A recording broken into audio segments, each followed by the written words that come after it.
Sylvester, one of my, you were talking about your childhood, and I think we're the same generation, Sophie, and one of my fondest memories as a child is Vision On, that you did with Pat Kiesel and stuff, and was that a good experience to enjoy working on that show? Because again, it was a show that was aimed for deaf children, but everyone watched it. It was a stalwart. It was one that we all viewed with great interest. Yes, well, Vision On had been running for 12 years. It started off principally as a programme for the deaf, and then slowly developed into a visual programme for the whole kind of, yeah. I'm just giving you some background music, yes. And now, here's the gallery.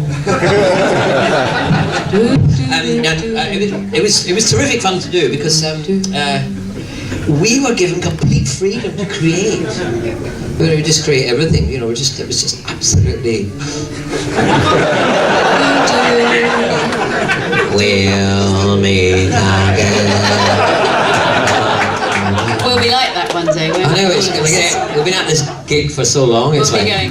Do you remember?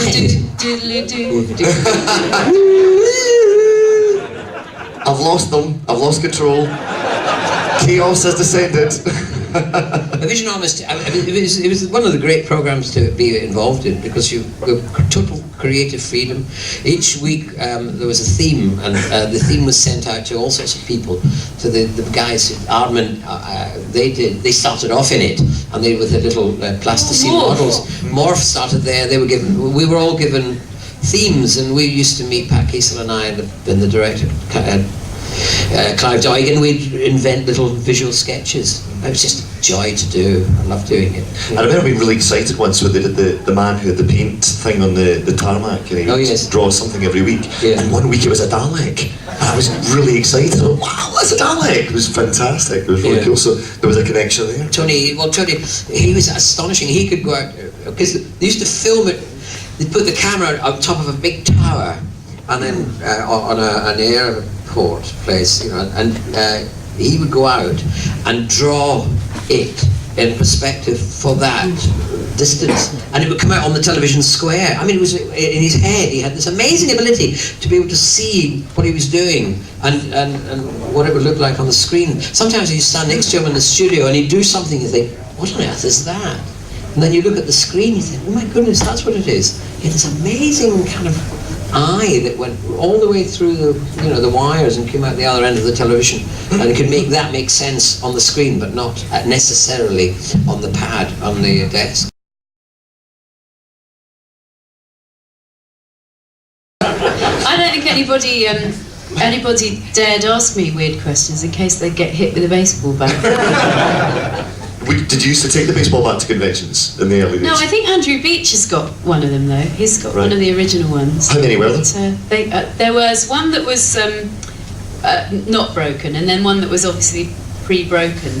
I don't know what happened to them. It's interesting. Yeah, I've still got a jacket, and you've got a costume. Right, so you your costume, yeah. But various. In my jacket pocket for many years there was a little note that said, to be returned to room something or other at the BBC. Room 101. But I conveniently lost that a few years ago. Right. That's so mine. Have you ever been tempted from, in times when you need it to put it on eBay and just stuff, what the hell, just see what I can get? No, I just couldn't do that. No, I'd love it. I'm going to keep that. How many costumes? Was there just one costume, or were there a few versions of the? Well, I've got the light jacket, and I've got the dark jacket, and a couple of hats, and there were only 3 umbrellas made at the time. I've got 2 of them. I don't know why, but I've got 2 of them. Both of them completely fallen apart. But every now and again, and a very original umbrella gets sold on eBay. Someone's got a little factory somewhere. I would imagine that. We've got a fabulous Sylvester costume here. Yeah, that's great. Come here. Let's have a look at you. Let's have a look at the Sylvester costume. Come on. There we go. How's about that? Now this is... What's your doctor? And what's your name? This is William, and there's something very special about It's a very good costume, isn't it? Charlie. It's just fantastic. It's mine.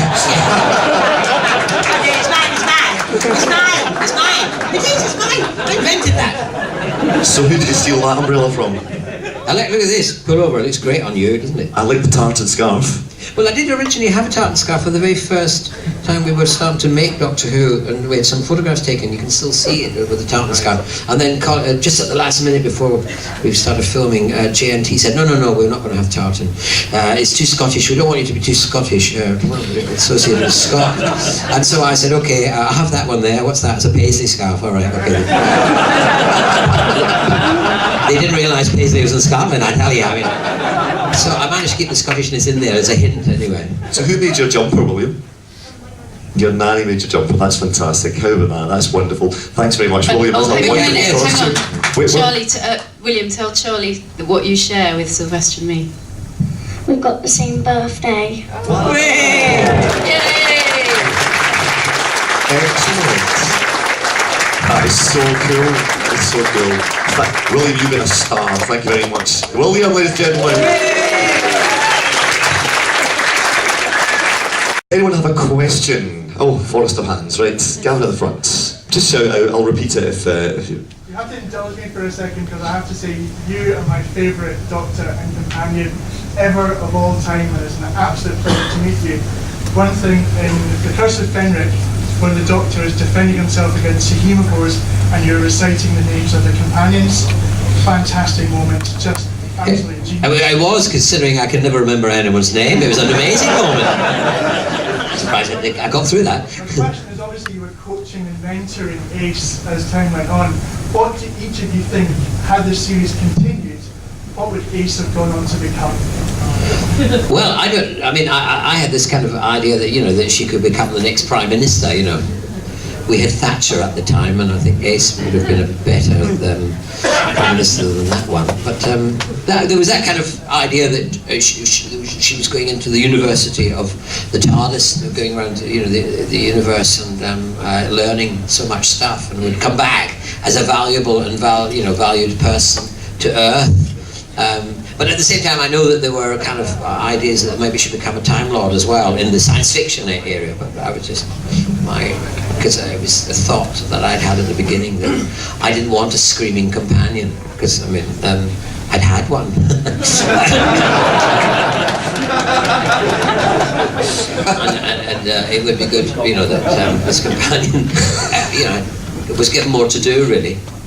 Mm. Sophie, what's your memories of that story, Curse of Fenric? Well, that was my favourite one to do. The writing, I thought, was excellent, and it kind of it was clever how it tied in with that slightly ridiculous sounding way that Ace got blown up in a time storm onto Iceworld, that you never really thought, that's a bit odd, but then it cleverly made that back reference to, well, it was all part of the plan. And I really loved the way that the machinations of the Doctor were beginning to kind of come in a lot more, and that Ace was being manipulated much more by the Doctor, and sort of had this realisation that actually he wasn't the nice, kind father figure or uncle figure, that actually he could be quite cruel and heartless. And so I loved all that. For your own good.